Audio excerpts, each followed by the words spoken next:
पिता सर्गः पिता धर्मः पिता हि परमं तपः पितरी प्रीतिमापन्ने प्रियन्ते सर्वदेव। পিতৃতর্পণের লাভ। সু এই তর্পণের জল কি পিতৃপুরুষেরা পান? শ্রী শ্রী বাবামণি, পান আর না পান তাতে কিছু যায় আসে না, কিন্তু তোমরা যে তর্পণ করছো এতে তোমাদের লাভ। সু লাভ কিসে? শ্রী শ্রী বাবামণি, তোমরা তো শুধু পিতৃপুরুষদেরই তৃপ্তির কামনায় জলতর্পণ করছো না, তৃপ্তির কামনা করছো সমগ্র বিশ্ব ব্রহ্মাণ্ডের। ব্রহ্মা থেকে আরম্ভ করে ক্ষুদ্র তৃণগাষ্ঠীর পর্যন্ত। এতে কারো তৃপ্তি হোক আর না হোক, তুমি যে সকলের তৃপ্তির কামনাটা অন্তরে অন্তরে পোষণ করছো, এটাই তোমার পরম লাভ।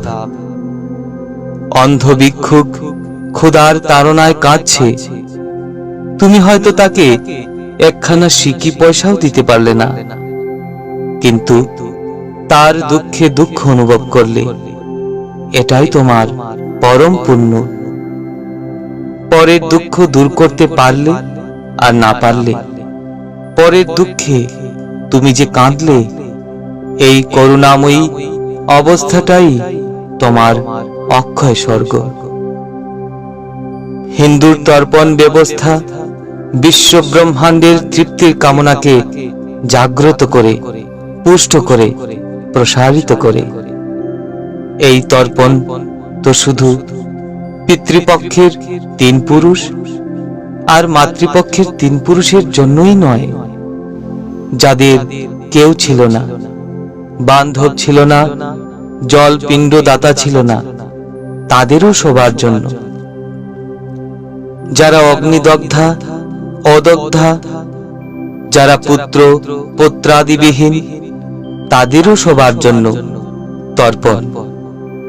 হিন্দুর তর্পণে কোনো জীব বাদ পড়ে না, কোনো জাতি বাদ পড়ে না, কোনো ধর্মাবলম্বী বাদ পড়ে না। ভূচর, খেচর, জলচর সর্ববিধ প্রাণীর জন্যই এই তর্পণ। আদি ঋষিরা যারা সংসার আশ্রমে রত না হয়ে ভবিষ্য মানবের কল্যাণে তপব্রত গ্রহণ করেছিলেন, আদি প্রজাপতিরা যারা সমুদয় মানব জাতির আদি পুরুষ, যারা খ্রিস্টান, মুসলমান, বৌদ্ধ, পার্সি সবারই পিতৃপুরুষ, তাদের থেকে আরম্ভ করে সর্বজীবের কল্যাণ কামনা এই তর্পণের মন্ত্রের ভিতর রয়েছে। এই মন্ত্রে যদি সর্বজীবের তৃপ্তি নাও হয়, তবুও যেন